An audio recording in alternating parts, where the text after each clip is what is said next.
Bom, hoje eu quero falar a respeito de um lugar nesse planeta que é uma disputa internacional, até bélica, sobre ele, onde as três religiões monoteístas mais importantes do mundo se encontram e tem esse lugar como seu lugar sagrado, seja o cristianismo, o judaísmo ou o islamismo. Geograficamente, amigos aqui presentes, área de desertos e oliveiras, banhada pelas águas do Rio Jordão. Sabe do que estou falando? Israel. Divinamente, a terra que emana leite e mel, de acordo com os espias que Josué mandou para saber da terra prometida. Atualmente, um estratégico palco de conflitos, envolto por disputas religiosas, fronteiriças e disputas petrolíferas. Embora diferentes, as descrições da região mais polêmica do planeta só não divergem mais do que os ideais que colocam árabes e judeus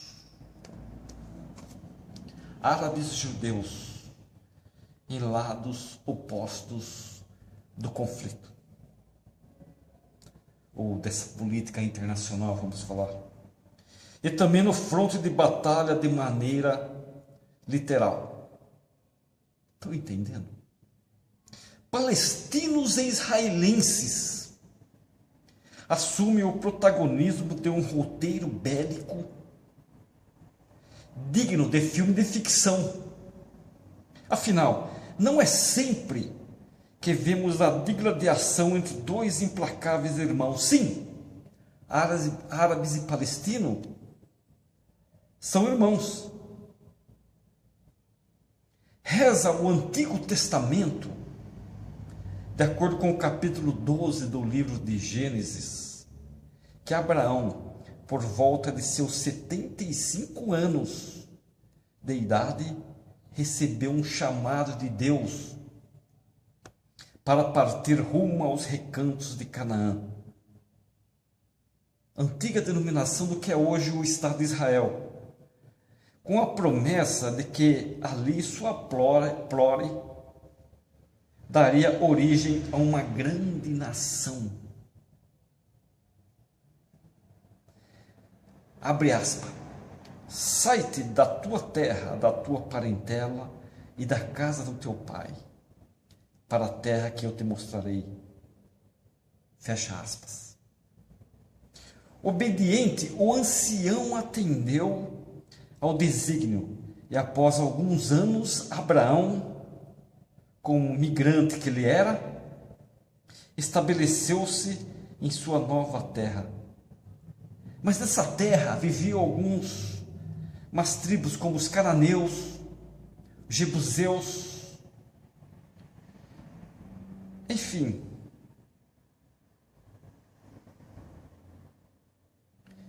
Abraão ainda não havia conseguido gerar um descendente sequer. Motivado por sua esposa Sara, decidiu então se deitar com a serva egípcia Agar. Está no relato do Velho Testamento. Em uma relação cujo fruto foi o quê? Seu filho Ismael, que nasceu de Agar. Mas quando este estava prestes a entrar na adolescência, seu quase centenário pai, Abraão, teria recebido outro recado de Deus. Desta vez, dizendo a Abraão que a promessa sobre sua posteridade, feita anteriormente, deveria vir da barriga de Sara, sua esposa. A legítima mulher, vamos dizer, que Agar era uma serva. Pelo menos, de acordo com os textos sagrados, a velhice de ambos, tanto Abraão como Sara, não foi empecilho para que o filho Isaque viesse ao mundo no ano seguinte. Tempos depois do nascimento, Sara pediu a seu marido que expulsasse Agar e Ismael de seus domínios. Olha, manda embora. Não dá certo. Para que o último não fosse herdeiro juntamente com Isaque, porque Sara acreditava que só tinha um herdeiro, e esse herdeiro seria Isaque, não Ismael. Aborrecido com a iminente separação, Abraão somente se sentiu confortado após Deus enunciar que, embora as promessas fossem se cumprir através de Isaque, seu primogênito também seria abençoado. Quem que é o primogênito dele? Foi Ismael. De acordo com as Escrituras, a descendência ismaelita seria numerosa, além de selvagem e feroz, mas viveria em conflito e hostilidade com seus irmãos.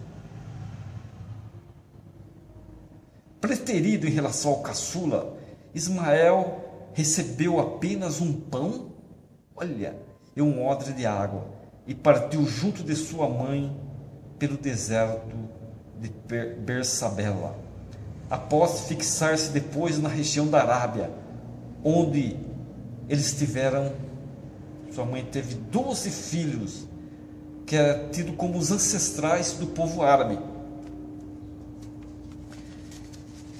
Vocês estão entendendo como que são as coisas? Abraão, por sua vez, teve 12 herdeiros, que cada um foi uma tribo, as 12 tribos de Israel, que deu origem ao povo hebreu.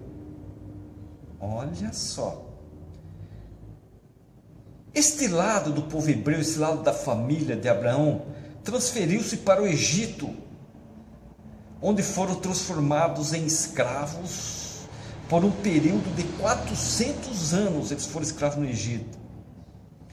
Aí a gente conhece o enredo, né? Que veio Moisés, ele libertou os hebreus, guiou-os por 40 anos no deserto e passou o bastão para seu sucessor Josué,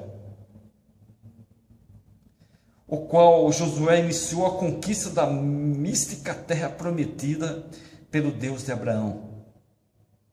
A partir desse ponto, juízes, profetas e reis lideraram os progressos sociais, políticos e territoriais.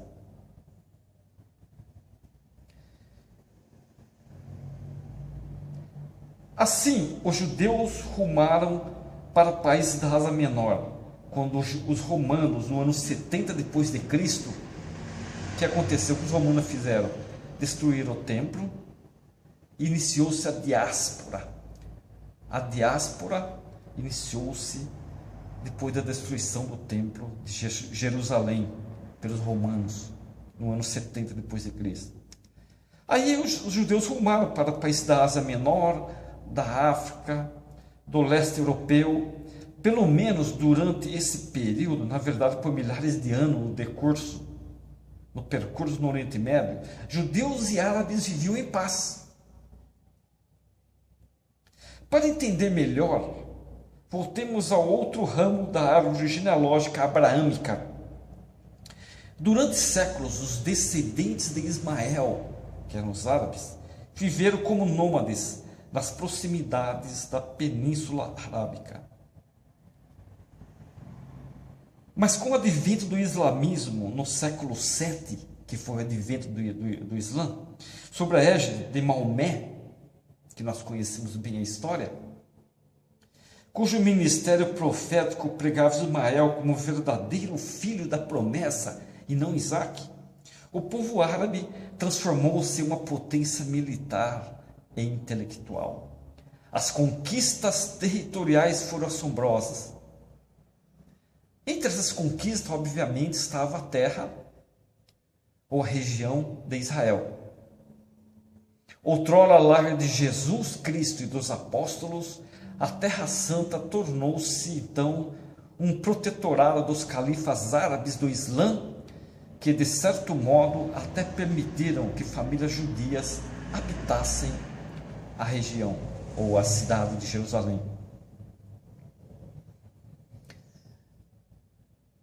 Mas no século XIII, esse poder muçulmano, desse império muçulmano, diminuiu.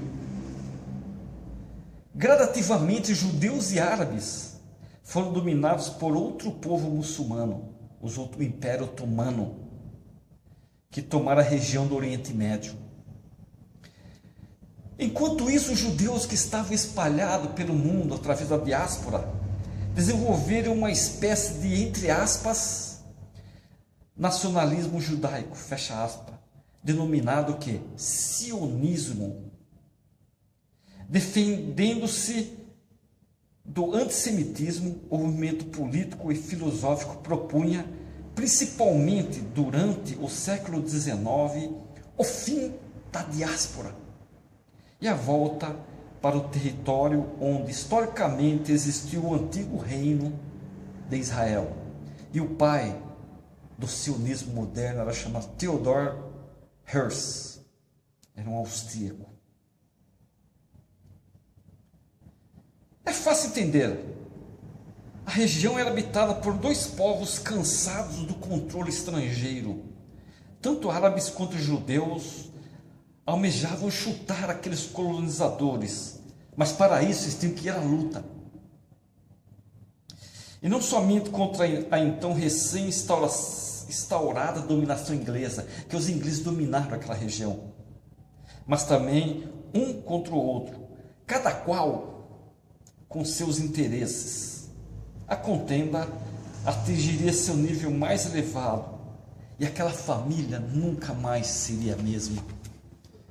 Isso foi uma pequena pincelada para vocês entenderem a respeito dessa guerra que se passa por anos entre árabes e israelenses, pelo domínio de um pedaço de terra, pelo domínio de Jerusalém ou de Israel. Gostaram?